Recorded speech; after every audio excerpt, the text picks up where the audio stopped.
निर्जीव अक्षरांना आपल्या बोटांच्या जादूने सजीव करणारे, त्यांना त्यांच्यामध्ये जीव ओतणारे आणि त्यांना स्पर्शाची जादू अनुभवायला लावणारे कोण असेल तर ते म्हणजे सुलेखनकार अच्युत पालव सर. त्यांना आता पद्मश्री जाहीर झालेला आहे आणि हा महाराष्ट्रासाठी देखील एक गौरवाची बाब आहे. आपल्याबरोबर स्वतः पालव सर आहेत, आपण त्यांच्याशी बोलणार. सर, खूप खूप तुमचं अभिनंदन. खरं म्हणजे की तुम्हाला पद्मश्री जाहीर झालेला आहे.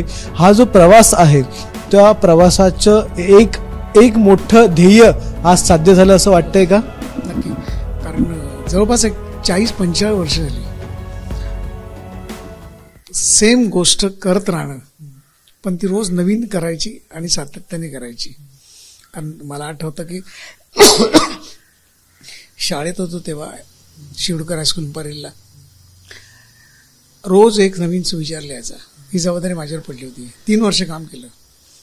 याच्यासाठी अक्षर चांगलं होतं तर नाही, मानसिकता होती तर नाही, पण शिक्षकाने जी जबाबदारी दिली, नाबर सर आमचे शिक्षक होते, त्यांनी सांगितलं की हे तुला करायचं आहे. मग त्यांनी विचारलं नाही की तू किती हुशार आहेस, कारण बॅक बेंचर होतो, कळलं का? तर त्यामुळे पण त्या बॅक बेंचरवर त्यांचा खूप विश्वास होता आणि ते 3 वर्ष काम केलं. मग वर्गातला फळा, मग शाळेतला फळा, मग हळूहळू 3 वर्ष केल्यानंतर मग बॅनरकडे वळलो, मग छत्रीवर नाव घालणं आलं, मग चाळीच्या कमिटीवरचं नाव आलं. असे बरेच गोष्टी करत करत शेवटी जेजेमध्ये पोचलो.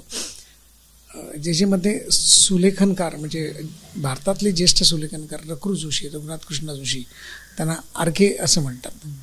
तर त्यांचं एक लेक्चर झालं आणि त्या लेक्चरनंतर बघितल्यावर माझ्या लक्षात आलं की प्रात्यक्षिक बघितलं आणि मग मी जे करतोय आणि ते करतायत, मी आत्ता सुरुवात करतोय, ते ऑलरेडी हिमालयावर पोचलेले आहेत. याच्यातनं मार्ग काढायचा आपल्याला आणि तिथून काहीतरी व्यवस्थित झालं पाहिजे.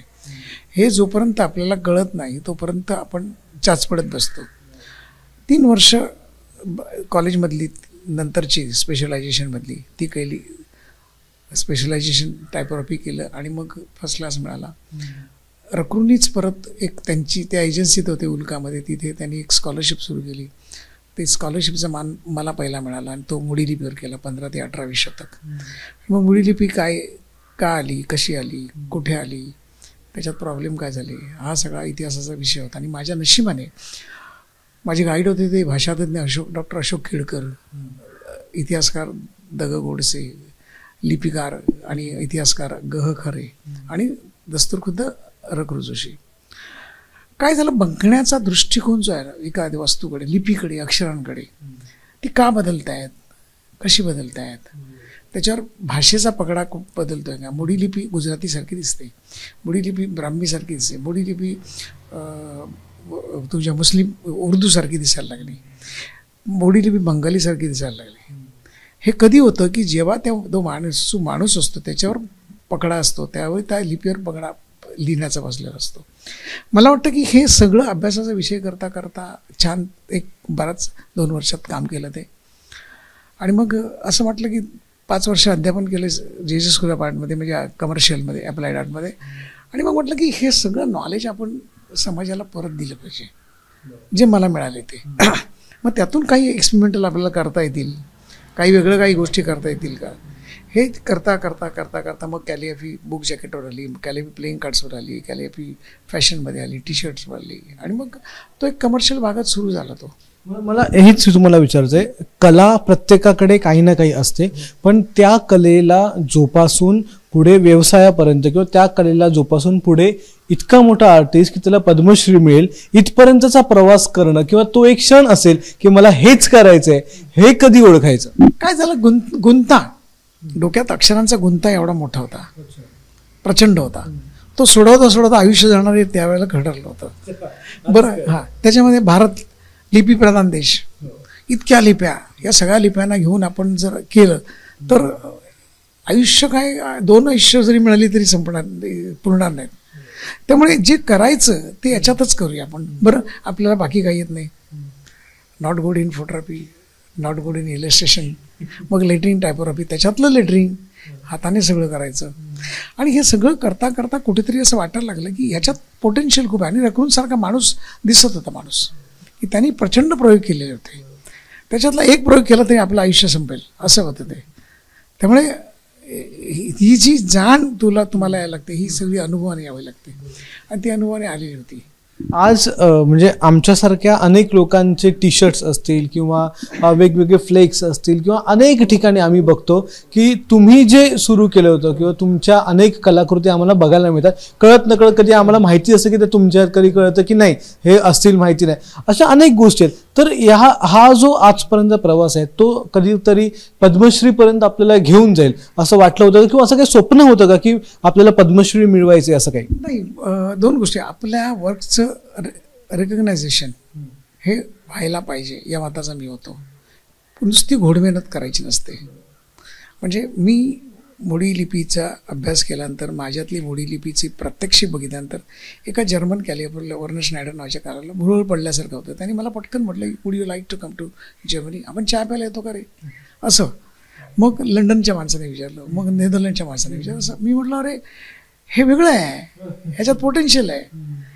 तिकडे गेल्यानंतर माझ्या लक्षात आलं की आपली लिपी हे लोक गिरवत आहेत, अभ्यास करत आहेत, म्हणजे आपल्याकडे काहीतरी आहे.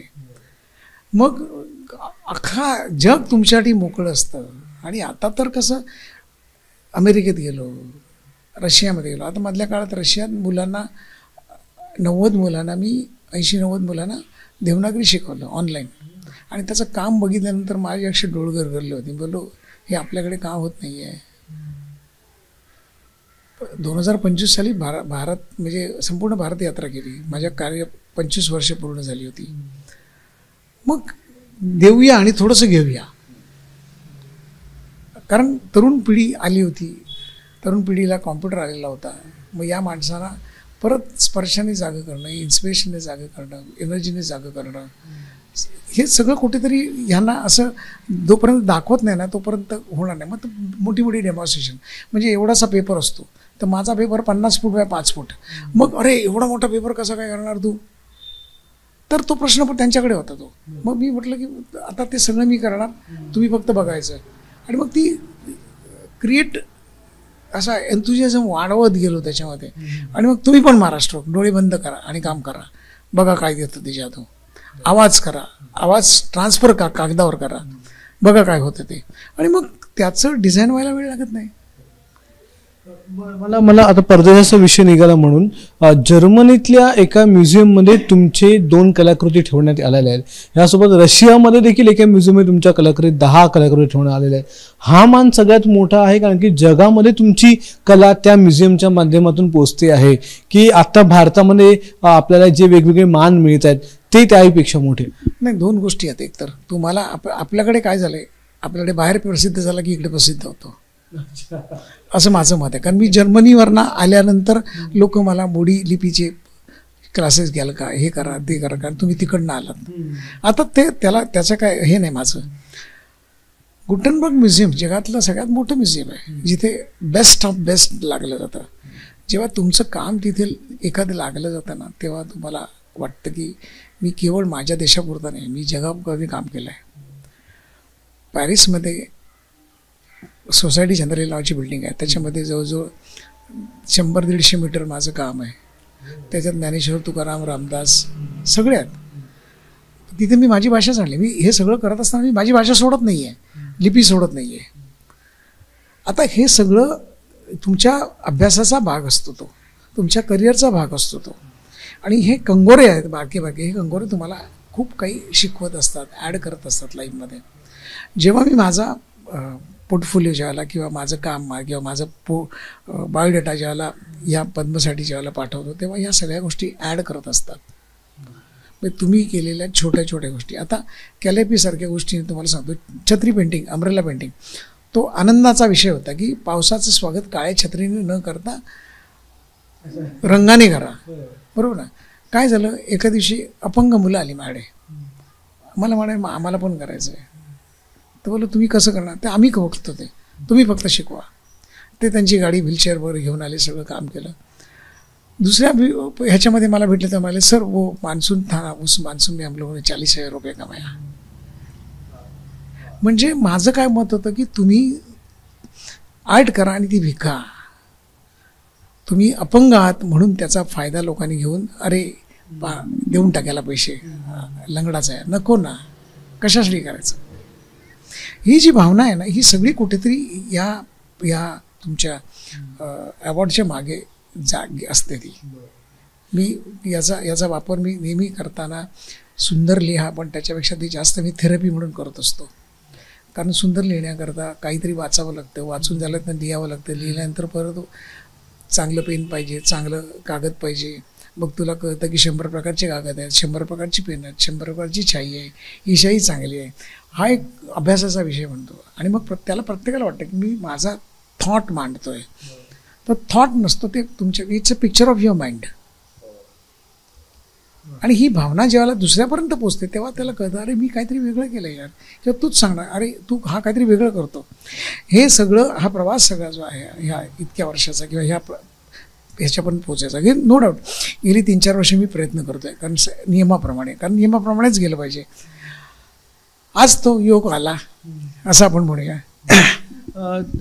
मला हे विचारायचं आहे की आजच्या पिढीला, म्हणजे इव्हन आम्हाला देखील, आजची पिढी म्हणजे आम्हाला देखील, आम्हाला अगदी लहानपणापासूनच टॅब, कम्प्युटर आणि टायपिंग, आम्ही टायपिंगचे मास्टर आहोत. आम्ही कॅलिग्राफीचे, किंवा आम्हाला जर आता सांगितलं की एक पेपर घे आणि 10 ओळी लिहून काढ, तर आमचं अक्षर हे कोणी ओळखणार देखील नाही, आम्ही स्वतः देखील ओळखणार आहे. तर या पिढीला, आमच्यासारख्या पिढीला ज्यावेळी अक्षर वळण आणि अशा तुमच्यासारख्या माणसांना जेव्हा इतका पद्मश्री पुरस्कार मिळतो, त्यावेळी तुम्ही आम्हाला काय सांगाल की रोज किती लिहायला पाहिजे, किंवा लिखाण जर ठेवायचं असेल, आपली भाषा जिवंत ठेवायची असेल, त्यासाठी लिखाण आवश्यक आहे, तर कसं करावं लागेल? एकतर कसं माहीत आहे, आता पालकांनी पहिलं शाळेपासून यावे, आपण मुलांना लिहायला शिकवलं पाहिजे. रोज थोडं लिहि, नंतर कशा पद्धतीने लिहिलं गेलं ही नंतरची गोष्ट आहे. कारण लहान मुलाला शिस्त लावायची नसते, त्याच्या कलागुणाने त्याच्याबरोबर तुम्ही ॲडजस्ट करत शिकवायचं असतं. म्हणजे मी सांगत नाही की अच्युत पालवांसारखं तुला व्हायचं, लक्षात ठेव, नाही, तू कर, तुझ्या चुका कळू देत मला, त्या चुका आपण कशा डायव्हर्ट बाजूला काढता येतील ते आपण बघूया. त्याच्यातनं मोठी मुलं येतात तेव्हा मी त्यांना सांगतो की लिहिण्यापूर्वी वाचायला हवं. तुम्ही काय वाचलं त्याचा परिणाम तुमच्या डोक्यावर किती होतो आहे, नाही का. एक साधं गाणं पण म्हणतो आपण, अखंड दिवस ते गाणं तुम्हाला कॅरी करत असते सातत्याने. का तर आज मी छान गाणं ऐकलं. तसं दिवसभरात तुम्ही वाचलं की वाचल्यानंतर जेव्हा तुम्ही काम करत नसता तेव्हा तुम्ही काम करायला लागता, असं माझं मत आहे. कारण तुम्ही विचार करायला लागता. कारण तुम्हाला आपण फावला वेळ मला मिळाला, 2 मिनिटात मी जरा विचार केला, विचाराचं चित्र डोक्यात झालं की मग आपण त्या चित्राकडे वळतो. ते मंथन सगळं झालेलं असतं एक असं, आणि ते कागदावर उतरल्यानंतर मग त्याला हे जरा जास्त झालं आहे, हे जरा कमी झालं आहे, हे आता मस्त झालं आहे, तुम्हाला कळायला लागतं चांगलं काय वाईट काय. आणि याच्यासाठी आपल्याला चित्रकला आली पाहिजे, आपल्याला अक्षर चांगलं पाहिजे, हा नंतरचा भाग आहे. सुरुवातीला तुमची मानसिक वृत्ती जी आहे ना ती आपण तयार केली पाहिजे. मला शाळेच्या फळ्यावर लिहिताना मला माहीत नव्हतं की मी शाळेचा सुशोभन मंत्री होणार आहे, किंवा उद्या मी इंटरनॅशनल कॅलिग्राफर होणार आहे, किंवा उद्या मला देशामध्ये सर्वोच्च गोष्टी मला मिळणार आहेत. पण मी तो मार्ग जो आहे तो स्वतः क्रिएट करायचा असतो. आज काय झालं आहे, आज everybody is depend on computer. मान्य ते टूल आहे, त्याची गरज आहे, तुम्हाला प्रत्येक गोष्ट पटापट मिळते. पण शेवटी एखादी गोष्ट क्रिएट करायची जेव्हा असते ना तेव्हा तुमच्या इमोशन्स बाजूला जातात आणि तुम्ही पटकन यायला सांगता की मला हे पाहिजे, मला ते पाहिजे. म्हणजे तुमचं आज पूर्वी कसं व्हायचं, लायब्ररीत जा, पुस्तक काढ, 25 पुस्तकं वाचायचं, त्यातलं एक पुस्तक सापडायचं आणि त्याच्यात ती 25 पुस्तकं 24 पुस्तकं तुमच्या नजरेखाली असतात. पुढच्या वेळेला त्याचा लायब्ररी म्हणून उपयोग व्हायचा. हा जो ही प्रोसेस आहे ना, ही प्रोसेस करायला पाहिजे असं मला वाटतं. आणि आपण असंच म्हणतो आजच की अमेरिकन खूप पुढे आहेत, टेक्नॉलॉजी असेल आहे सगळं. अरे पण टेक्नॉलॉजीच्या मागे माणूसच आहे ना. मला शेवटचा प्रश्न विचारायचा, ज्यावेळी हा पुरस्कार जाहीर झाला तुम्ही तर नक्कीच खुश झाले असणार, घरातल्यांची सगळ्यांची प्रतिक्रिया काय होती? म्हणजे एकदा जाहीर झाल्याच्या नंतर कसा आनंद तुम्ही सेलिब्रेट केला, घरच्यांनी काय काय केलं? नाही, घरच्यांनी एक तर काय होते, माझा मुलगा आता तो इथे नाही आहे, तो कॅनडामध्ये आहे, आपला बाप काय करतोय याची त्याला जाणीव होती. त्याच स्पर्शाने त्याच याने त्या गोष्टी म्हणतोय. बायको पूर्ण नवऱ्याचं डॉक्युमेंटेशन करत होती की मी ही गोष्ट केल्यानंतर माझं डॉक्युमेंटेशन करणं काम तुझ्या हातात आहे. तू केवळ जेवण करायचं नसतं, विचारांची देवाणघेवाण कुठे होते ती तिथेच होत असते. ती त्याच्यात भांडणं व्हायची, हां, कारण ती गमत असते त्याच्यामध्ये. हे असं चांगलं वाटत नाही, हे असं नको, हे मला असं वाटतंय. Because she is a designer also. मुलगा पण डिझायनर आहे, सून पण माझी डिझायनर आहे. त्यामुळे ह्या सगळ्यांचा आनंद एकच होता की यस, आपण अचीव केलं आहे सगळं. आता हे सगळं टिकवायचं आहे आणि त्याच्या पुढे जायचं आहे. म्हणजे त्यांची जबाबदारी वाढली, हे टिकवलं पाहिजे. त्याच्यासाठी मला त्यांचा सपोर्ट लागणार, कारण एक माणूस शेवटी काय करू, एक सगळं करू शकत नाही. आज असंख्य विद्यार्थी माझे आहेत की ज्यांच्याशी मला इंटरॅक्शन करता येतं, कारण त्यांचाही खूप मोठा वाटा आहे.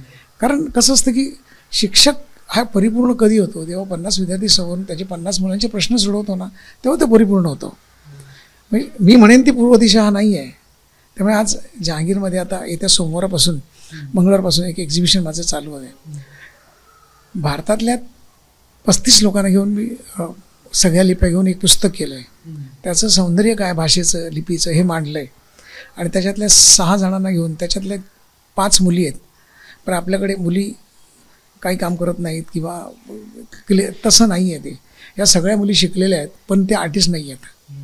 आणि त्यांना ती संवेदना देणं, त्यांना त्यांच्या इमोशन जागवणं आणि त्यातून त्यांच्यातनं काम करून घेणं, मला वाटतं तो एक मोठा टास्क असतो माझ्यासाठी आणि मला आवडतो तो करायला. त्यामुळे एव्हरीबडी इज हॅपी. आणि आज दिवसभर जेव्हा प्रत्येकजण शेअर करतो आहे की बाबा आमच्या सरांना मिळालं, आमच्या सरांना मिळालं, मला वाटतं ही भावना आहे ना, ती मला अशी एनर्जी देणारी असते. नाही तर काय होतं की बायकोने कौतुक केलं, मुलाने कौतुक केलं, पेपरला फोटो आला, नाही आहे. आज सकाळी रात्री 2 वाजेपर्यंत सकाळी 6 वाजल्यापासून सतत ये जा चालू आहे. आत्ता जेवलो मी तुम्ही येण्यापूर्वी, पण मजा आली. येस, तुमची एनर्जी अशीच अबाधित राहो आणि तुमच्या हातातून असेच मोठमोठे चित्र, मोठमोठे कॅलिग्राफीचे हे आम्हाला बघायला मिळावं, जेणेकरून आम्हाला देखील स्फूर्ती मिळेल, आम्हाला देखील संवेदना मिळेल. तुम्हाला पुढच्या वाटचालीसाठी खूप खूप शुभेच्छा सर. कॅमेरामन अजित शिवतरकरसह अक्षय भाटकर, एबीपी माझा, मुंबई. एबीपी माझा, उघडा डोळे बघा नीट.